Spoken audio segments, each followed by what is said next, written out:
તો આવનારી આફતની વાત આજે કરવાની છે। આવનારી આફત શા માટે કહી રહ્યો છું? કેમ કે એક તો માવઠું થાય એવી પૂરેપૂરી શક્યતાઓ છે, હવામાન છે એ પણ ખરાબ થાય તેવી પૂરેપૂરી શક્યતાઓ છે, ઝાકળ આવવાની પણ પૂરેપૂરી શક્યતાઓ છે, વાદળછાયું વાતાવરણ થાય એવી પણ પૂરેપૂરી શક્યતાઓ છે અને ઉપરથી ઠંડી પણ વધારે પડતી જોવા મળે એવી પણ પૂરેપૂરી શક્યતાઓ છે। હવે ઠંડી પડે એ તો સારી વસ્તુ છે, કેમ કે 2 મહિનાથી ઠંડી પડી નથી, પણ આ બધી વાતો આજે આપણે આ વિડીયોમાં કરવાના છીએ। સરસ માહિતી છે, સમજવા જેવી માહિતી છે, તો જરૂરથી। બીજી એક વાત એ છે કે તમારા માટે થઈને હું રિટર્ન આવ્યો છું। મારે ઓલરેડી 3-4 ચેનલ છે, બધા ભાઈઓને ખબર છે આપણે 3-4 ચેનલ બીજા છે, પરંતુ આ ચેનલ તમારા માટે જ થઈને જ બનાવ્યો છે, રિટર્ન આવ્યો છું। તો જરૂરથી જે પણ ખેડૂત ભાઈઓ છો એ ખાસ કરી ચેનલને સબસ્ક્રાઈબ કરવાનું ભૂલતા નહીં, લાઇક કરવાનું ભૂલતા નહીં અને કમેન્ટ જરૂરથી કરો। આમાં તમારું ક્યાંય 1 રૂપિયો બગડવાનો નથી, ન તો તમને ક્યાંય લાઇક કરવાથી કોઈ નુકસાની થવાની છે, ન તમારા મોબાઈલને નુકસાની થવાની છે। બસ ફક્ત ને ફક્ત તમને સારી માહિતી મળવાની છે।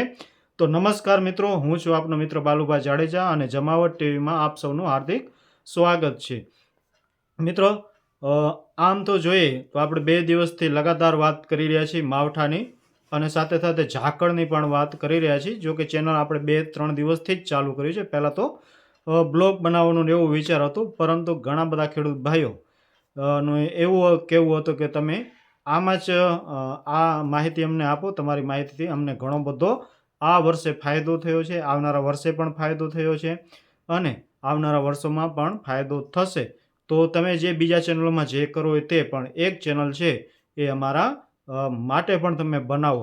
તો તમારા માટે બનાવ્યું છે તો તમે સપોર્ટ નહીં કરો તો પછી કેવી રીતે ચાલશે?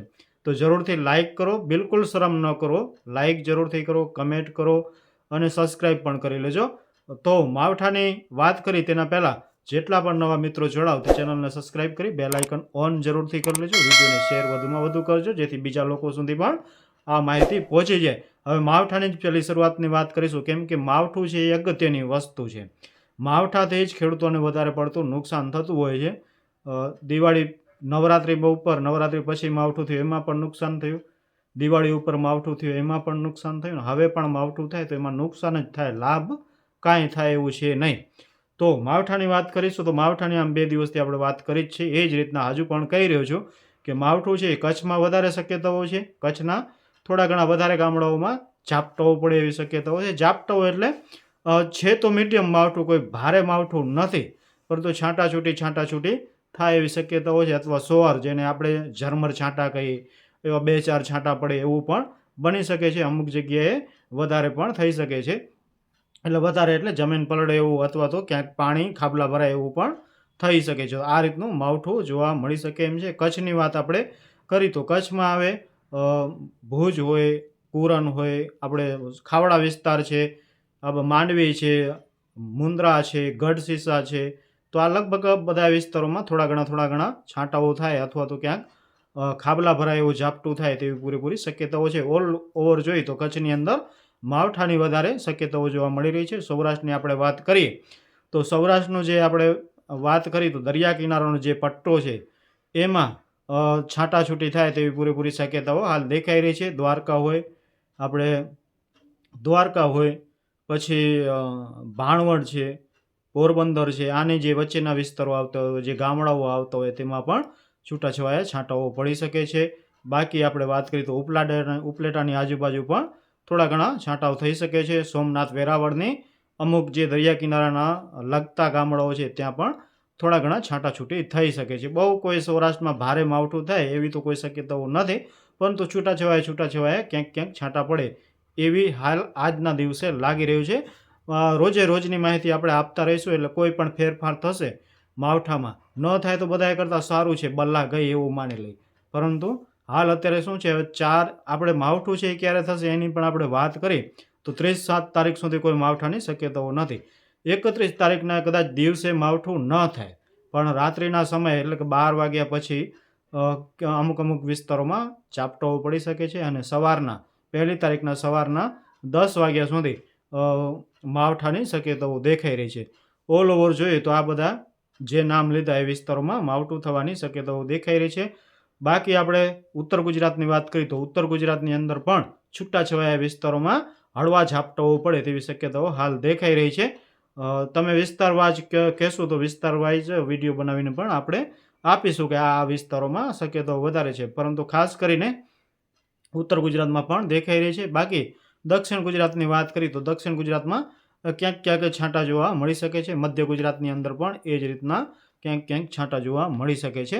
એટલે કે ઓલ ઓવર જોઈએ તો બધી જગ્યાએ માવઠું નથી થવાનું. કોઈક ગામડામાં 2-4 છાંટા પડશે, બીજા ગામડાઓમાં કાંઈ નહીં હોય, આ રીતનું જોવા મળશે. પરંતુ હવે વાદળની વાત કરીએ તો વાદળ છે એ ઘાટા ક્યાં ક્યાં થશે તો ઉત્તર ગુજરાતમાં વાવ, થરાદ આ વિસ્તારોમાં વાદળ ઘાટા થવાની શક્યતાઓ છે. ઉત્તર ગુજરાતની વાત કરીએ તો માવઠું છે એ આપણે ખેડબ્રહ્મા વિસ્તાર છે તેમાં થોડી ઘણી શક્યતાઓ વધારે કદાચ જોવા મળી શકે છે. તો તે બાજુના ખેડૂતો છે તે ખાસ પાણી જે આપણે જીરા કર્યા હોય ને કોઈ પાણી દેવું હોય તો ખાસ ધ્યાન રાખજો. 2-4 દિવસ રાહ જુઓ કેવો માવઠું થાય છે, એના પછી પાણી આપજો.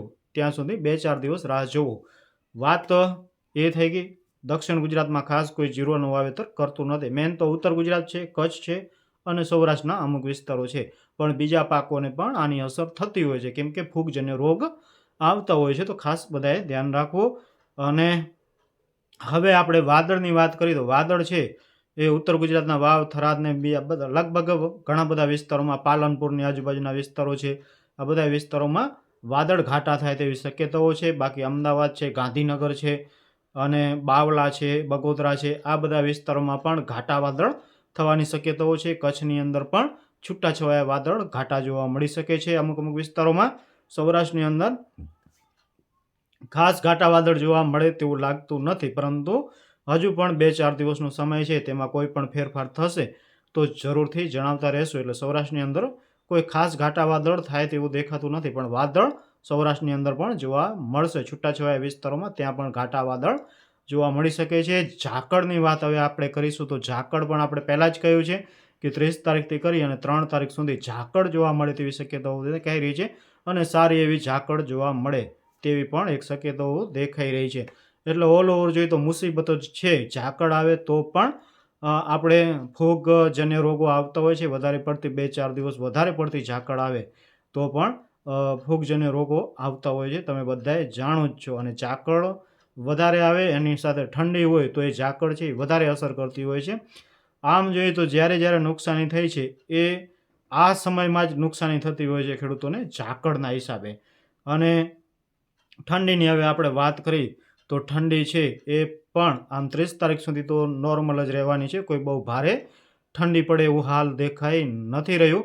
અને 31 તારીખે આ છાંટાછૂટીના હિસાબે કદાચ ઠંડી જ વધારે જોવા મળી શકે છે. બાકી 1 તારીખ 2 તારીખ પછી ઠંડીનો રાઉન્ડ આવે તેવી પૂરેપૂરી શક્યતાઓ છે. અને સારી એવી ઠંડી પડે એવી શક્યતાઓ દેખાઈ રહી છે. આપણે ઈશાન, પૂર્વ અને ઉત્તર અને ઈશાનના પવનો ઘણા વિસ્તારોમાં જોવા મળશે. પવનો પણ સારા એવા જોવા મળે એવી શક્યતાઓ દેખાઈ રહી છે. સાથે સાથે ઠંડી છે એ પણ સારી એવી પડે તેવી પૂરેપૂરી શક્યતાઓ છે બધા વિસ્તારમાં, જેમાં ખાસ કરી ઉત્તર ગુજરાત અને કચ્છમાં વધારે ઠંડી પડે તેવી શક્યતાઓ દેખાઈ રહી છે. દિવસનું તાપમાન છે એ સમજો, દિવસનું તાપમાન છે એ 22 ડિગ્રી કરી અને 27 ડિગ્રી સુધી, એટલે કે કચ્છની અંદર છે એ 22થી કરી અને 25 ડિગ્રી સુધી દિવસનું તાપમાન, બપોરનું તાપમાન એટલું જોવા મળશે. બાકી તો એનાથી નીચું રહે એવી પણ શક્યતાઓ છે. એટલે કે ઠંડીનો પ્રમાણ, ઠંડી ધુમ્મસ જે કહો તો ધુમ્મસ થવાની પણ શક્યતાઓ છે જ, જે આપણે પહેલાં વાત કરી છે. તો આ રીતનો. અને આપણે સૌરાષ્ટ્રની અંદર તાપમાનની વાત કરીએ તો સૌરાષ્ટ્રની અંદર 24થી કરી અને 27 ડિગ્રી સુધીનું તાપમાન જોવા મળશે. એમાં તાપમાન વધારે જોવા મળશે તો ભાવનગર જિલ્લો છે, અમરેલી જિલ્લો છે, આના વિસ્તારોમાં વધારે તાપમાન જોવા મળી શકે છે. બાકી બીજો વિસ્તાર છે એ 25ની આજુબાજુ, 25-26ની આજુબાજુ તાપમાન રહે તેવી શક્યતાઓ છે. આપણે 30 તારીખથી કરી અને 3 તારીખ પછી, 3 તારીખ નહીં પણ સામે આપણે લગભગ 7, 8, 9 તારીખ સુધી પણ હવામાન આપણે તાપમાન છે સાવ નીચું રહે તેવી પૂરેપૂરી શક્યતાઓ છે. રાતનું જે આપણે લઘુત્તમ તાપમાન છે એ પણ 13 ડિગ્રીથી કરી અને 15 સુધી રહે તેવી શક્યતાઓ છે. અમુક અમુક જગ્યાએ તો વિઝિબિલિટી છે એનાથી પણ નીચી જઈ શકે છે, એટલે કે 10ની આજુબાજુ પણ રહી શકે છે. જ્યારે આવું બનતું હોય છે ત્યારે રાત્રિએ ઠંડી ખૂબ જ જોવા મળતી હોય છે. સવારના પણ ઠંડી છે જોવા મળતી હોય છે. દિવસ દરમિયાન પણ ઠંડી જોવા મળતી હોય છે. તો આવો રાઉન્ડ ઠંડીનો આવી રહ્યો છે. હવે આ માહિતી તમને કેવી લાગી તે તમારે કોમેન્ટ કરીને જરૂરથી જણાવવાની છે. ઠંડીની વાત કરી તો કચ્છ અને ઉત્તર ગુજરાતમાં વધારે જોવા મળે એવી શક્યતાઓ દેખાઈ રહી છે.